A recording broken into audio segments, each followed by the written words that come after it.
Hey guys, welcome to another episode of... You gotta restart because I know I'm smiling because of you. Okay, go ahead, do it again.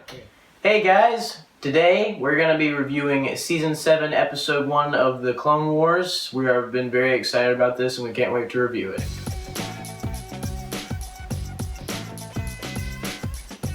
You can stop now. Okay.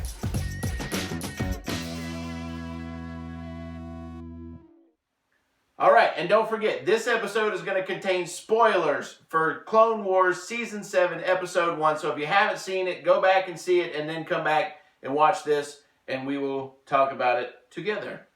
Forever. As father and son. Aww. Okay!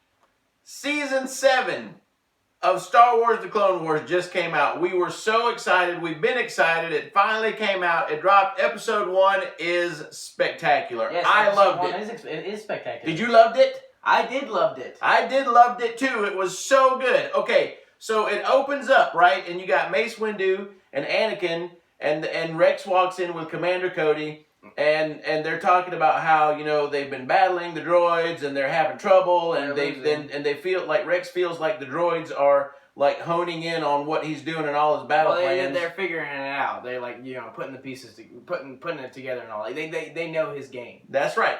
And so you mentioned something to me that I thought was very interesting when you said that you felt like Anakin was acting a little strange.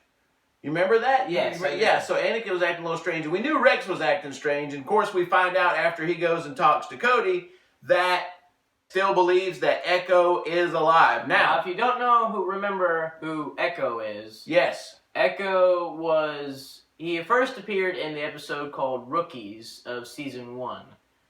And he appeared with the other clones, Fives and Heavy. Heavy died in that episode, and Fives remained best friends with Echo throughout the rest of the series until Season 3, when in the Citadel arc, where Echo was supposedly destroyed when a commando droid fired on the shuttle that Echo was trying to get inside. That's right. So supposedly Echo was killed.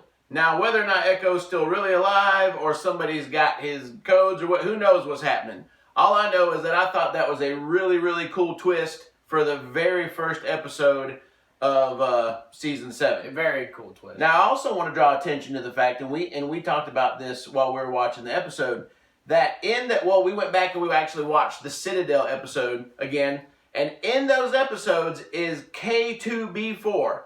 K2B4 is a purple and yellow droid that is a tribute to Kobe Bryant. So you got the K for Kobe, 2, and the 4 for his number 24, and of course the B for Bryant. So Kobe Bryant 24. So that's very cool tribute. Very cool tribute to Kobe Bryant in those episodes. So we find out that, you know, that Rex is concerned about Echo, and of course Cody then announces that he's calling in the Bad Batch. Clone Force 99. Clone Force 99. Now, here's what we talked about this. Here's why I think that they're named 99, and they kind of hinted around to this. But the Bad Batch is a group of clones who they said are defective.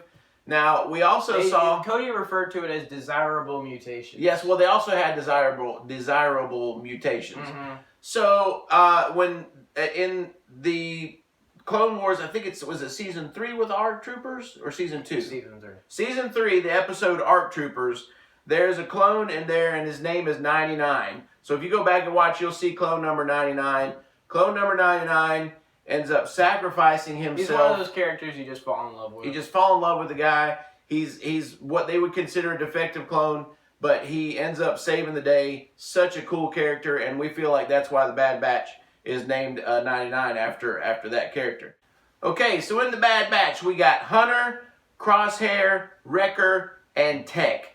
And these guys are hardcore. Hardcore. So Hunter, we feel like Hunter's kind of like Rambo, and then Crosshair is kind of like Deadshot. And what about Wrecker? Wrecker's kind of like Hulk. Kind of like Hulk. Like Hulk, like especially his attitude. Yeah, and we talked about Tech, and Tech is like, he's that guy. We know somewhere out there, and we just can't place who it is, but he's like a Tony Stark genius, and he knows all the things. So this is like the perfect team of clones who can get it done. Like the Clone Avengers.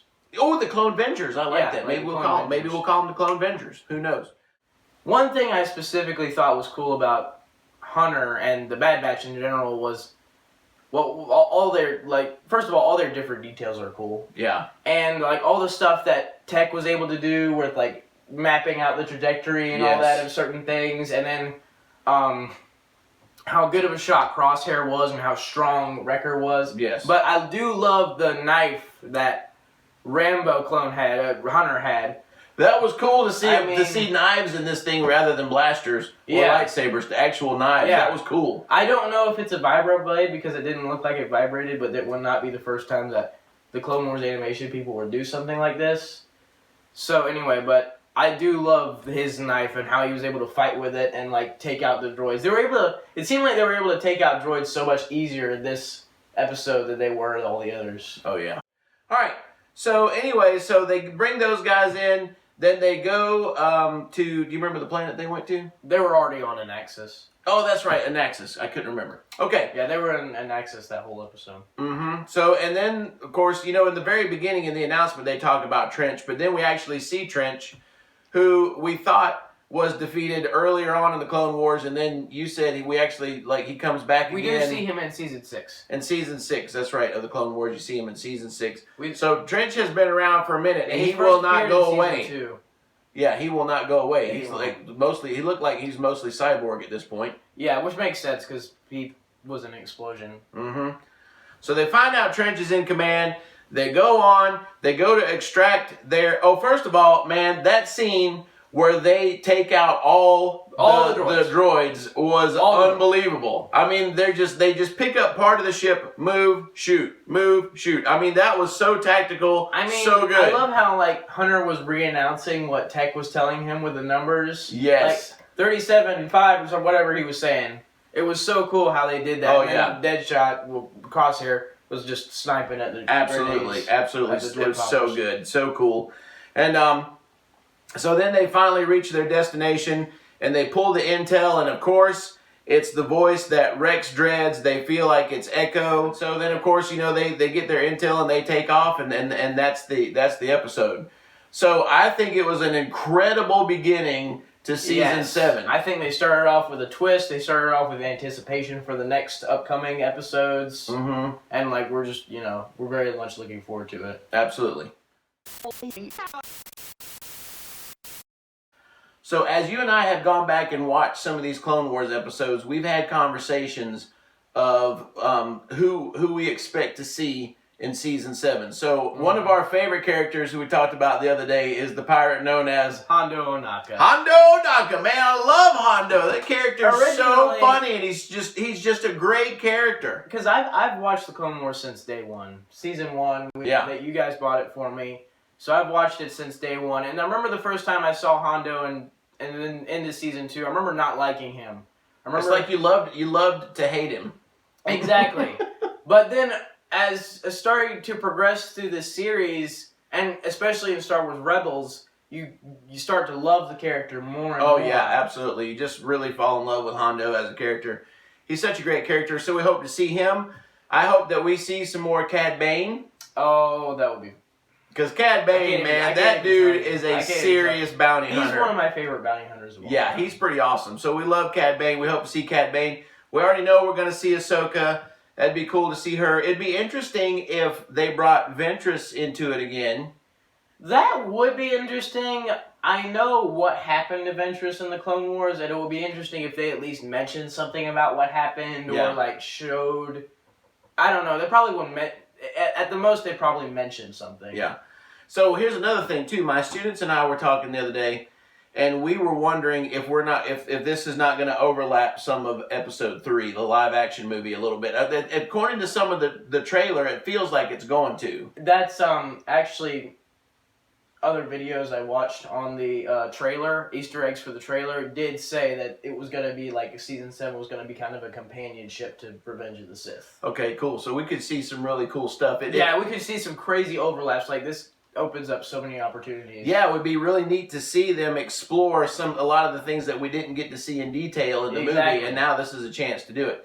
And here's another thing that you and I have talked about. I would have loved to have seen them actually do episode 1, 2, and 3 within the context of the Clone Wars, because I feel like we could have gotten so much more explanation and so much more detail. But I mean, the way that they're doing it is cool. We get to see a lot of stuff, in between now. So we're just excited that it's back.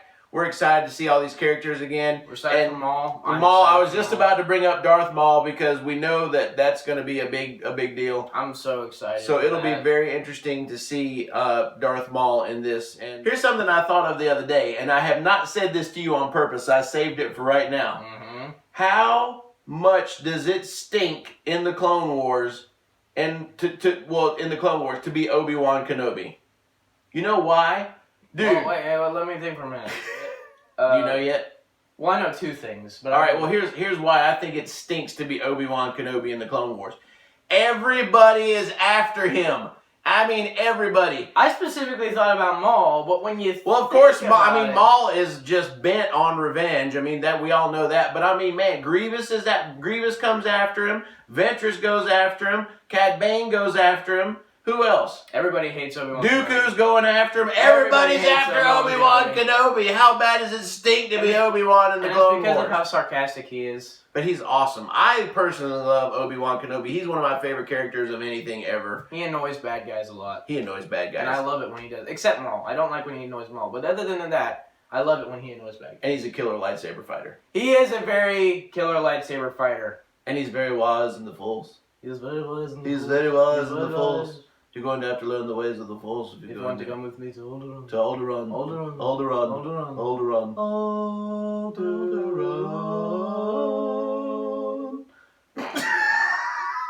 That was terrible. Okay, guys, that wraps up our review of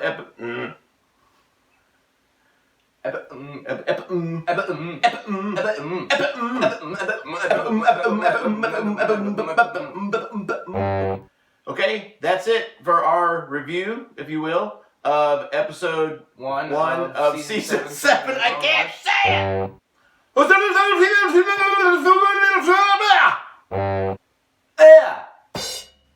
Okay, guys, that wraps it up for us for You Say It. Our review of Season 7, Episode 1 of Star Wars The Clone Wars. That is incredible because I still can't do it right. Hey, if you like what you see, please take a minute and subscribe. We would greatly appreciate it. Thank you so much, and until the next time we see you, McClunky.